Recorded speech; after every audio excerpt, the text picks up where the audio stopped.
یہ وہ ہستی ہیں ناظرین جن کو اللہ تبارک و تعالیٰ نے کمال کا حافظہ عطا فرمایا کہ اگر ان کو انسانوں کا چلتا پھرتا سپر کمپیوٹر کہا جائے تو غلط نہ ہوگا، کہ جن کو خود فرمانا ہے کہ مجھے 2 لاکھ احادیث زبانی یاد ہیں، 2 لاکھ، جسٹ امیجن ناظرین۔ اور یہ بھی فرمان ہے کہ اگر مجھے اس سے زیادہ احادیث ملتی تو میں ان کو بھی یاد کر لیتا، اور انہی کا قول ہے کہ اب روئے زمین پر شاید اس سے زیادہ حدیثیں موجود نہیں۔ یہ وہی ہستی ہیں ناظرین جنہیں دنیا انتہائی احترام کے ساتھ حضرت علامہ جلال الدین سیوطی رحمۃ اللہ علیہ کے نام سے یاد کرتی ہے۔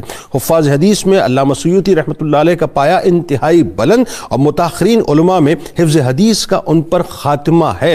ناظرین کرام، علامہ سیوطی رحمۃ اللہ علیہ کو علوم اسلامیہ میں درک حاصل تھا، اور ان علوم میں ان کی مہارت تمام معاصرین میں مسلم تھی۔ علوم حدیث میں وسعت نظر، کثرت معلومات میں بھی ان کا مرتبہ اپنے معاصرین میں بلا شبہ سب سے زیادہ بلند تھا۔ مسائل کا جواب لکھتے ہوئے انتہائی ذمہ داری اور اللہ کے سامنے جواب دہی کا یہ عالم تھا کہ ایک مقام پر فرماتے ہیں کہ ہر وہ مسئلہ جس کا میں جواب لکھتا ہوں، یہ توجہ طلب بات ہے صاحب کہ جو آج پیسے لے کر بہت کچھ لکھ دیا کرتے ہیں نا۔ علامہ سیوطی کیا فرماتے ہیں سنیے، فرماتے ہیں کہ قیامت کے دن بارگاہ الہی میں کھڑے رہنے اور اس جواب کو اپنے سامنے پیش کیے جانے کو میں یاد رکھتا ہوں۔ علامہ سیوطی رحمۃ اللہ علیہ مذہبی و علمی دونوں کمالات کے اعتبار سے ان ائمہ اسلام میں سے تھے جن کے فضل و کمال اور جلالت علمی پر تذکرہ نگاروں کا مکمل اتفاق ہے۔ دنیا داری سے بہت دور رہا کرتے تھے صاحب۔ غنا کا یہ عالم تھا کہ سلاطین عمرہ کے تحفے اور تحائف قبول کرنے سے مکمل طور پر اعتراض کیا کرتے تھے۔ یعنی سلطان وقت نے کئی مرتبہ آپ کو بلوایا، کئی مرتبہ اس نے ملنے کی خواہش کی، مگر ایک مرتبہ بھی آپ سلطان کے بلاوے پر نہ گئے، یعنی دور رہا کرتے تھے۔ علامہ سیوطی رحمۃ اللہ علیہ نے نئے پیش آمدہ مسائل کے بارے میں امام شافعی رحمۃ اللہ علیہ کے اصولوں کے مطابق فتاوی دیے، اور اکثر فنون کے بارے میں شاندار کتابیں آپ نے تصنیف کی۔ آپ کے فتاوی اور مؤلفات بہت زیادہ معروف ہوئے، اور ہر علاقے کے اہل علم نے انہیں شرف قبولیت سے نوازا۔ آپ رحمۃ اللہ علیہ نے ناظرین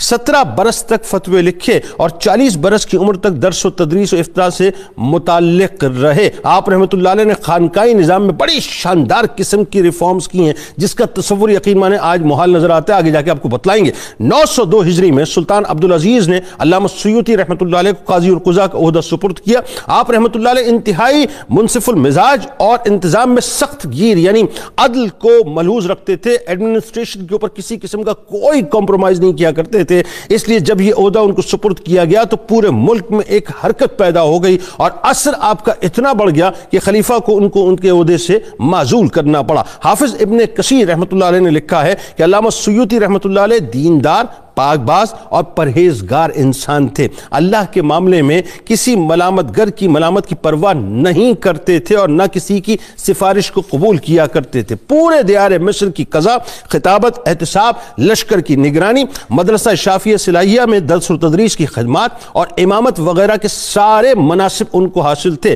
بیک وقت 15 مناصب ان کے پاس تھے، 15 مناصب۔ بعض اوقات وزارت عظمیٰ کے فرائض بھی سر انجام دیتے، بادشاہ بھی ان کا تعظیم کیا کرتا تھا، اور وزیر بھی ان سے ڈرا کرتا تھا۔ اور یہی جلالت ہونی چاہیے صاحب علماء کی کہ وہ درباری نہ بنے بلکہ دربار والے ان کے دربار میں آیا کریں۔ بعض مبصرین کا خیال ہے کہ علامہ سیوطی رحمۃ اللہ علیہ کو سیر و سیاحت کا بے انتہا شوق تھا۔ یوں تو علامہ سیوطی رحمۃ اللہ علیہ جامع العلوم تھے، لیکن مروجہ 7 علوم میں ان کو کمال حاصل تھا۔ آج ایک کسی علم میں ناظرین ماسٹرز یا پی ایچ ڈی کر لیتے ہیں تو بڑا کام کرتے ہیں، 7 علوم میں آپ کو یوں کہہ لیجیے کہ اس وقت پی ایچ ڈی کی جو ڈگری حاصل تھی۔ اسی طرح ناظرین خود فرماتے ہیں کہ اللہ تبارک و تعالیٰ کا شکر ہے کہ مجھ میں حدیث، فقہ، اصول و عربیت اور معنی و بیان سب جمع ہیں۔ میں جانتا ہوں کہ گفتگو کیسے کی جائے، میں جانتا ہوں کہ گفتگو کس سے کی جائے، استدلال کس طرح کیا جائے، اور کس کو کس پر ترجیح دی جائے۔ اللہ تبارک و تعالیٰ نے آپ کو بہت فہم عطا فرمایا تھا۔ زندگی کے آخری ایام میں بھی آپ کی علمی قابلیت بے مثل و بے مثال، اور آپ کا حافظہ بے مثل و بے مثال تھا۔